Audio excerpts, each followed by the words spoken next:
Remember this passage. This is Jesus' passage, the Sermon on the Mount. He had just been had finished saying the blessed components. And maybe we'll review those real quickly. Matthew 5, verses 2. And he opened his mouth and taught them, saying, remember, we just saw it in Isaiah, by his words we are saved. And he says, blessed are the poor in spirit, those whose spirit is broken and have nothing to hold on to. For theirs is the kingdom of heaven. Blessed are those who mourn over their sins. And as we've been learned, and we learned in John 14, that the Holy Spirit convicts us that we are sinners, and blessed is he who mourns over that sin, for they shall be comforted. Blessed are the meek, for they shall inherit the earth. Blessed are those who hunger and thirst to be right with God, for righteousness, for they shall be satisfied. Blessed are the merciful, for they shall receive mercy. Blessed are the pure in heart, for they shall see God.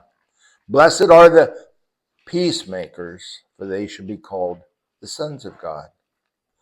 Blessed are those who are persecuted for righteous sake, for theirs is the kingdom of heaven.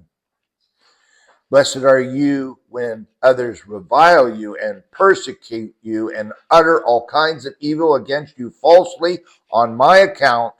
Rejoice and be glad, for your reward is great in heaven. For so they persecuted the prophets who were before you. You'll notice the first three blessings are the requirement of a heart. Poor in spirit, those who mourn are meek. Those are, we have talked about, the first three things that we acquire from the Spirit when the Spirit convicts us. And we have talked about that we must first acknowledge God and give him thanks, and the Holy Spirit then convicts us, and those first three are those convictions. The fourth one, hunger and thirst for righteousness, is the result of a heart that recognizes and hears the Holy Spirit convict them that they are sinners, they're not right with God, and they deserve eternal judgment. Then we get a transition. We get the results of that seeking, that hungering for thirst and righteousness. For we then are taught the characteristics of God. We become merciful, pure in heart. We become peacemakers. But I call your attention to verse 10.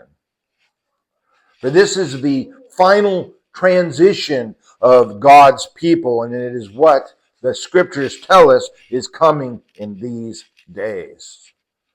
For you will be persecuted, and blessed are you when you are persecuted for righteousness' sake.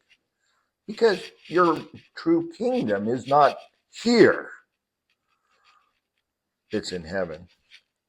And there will be others who revile you and persecute you.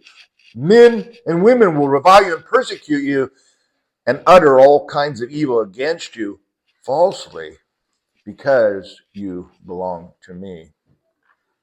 So rejoice and be glad, because your reward is great in heaven.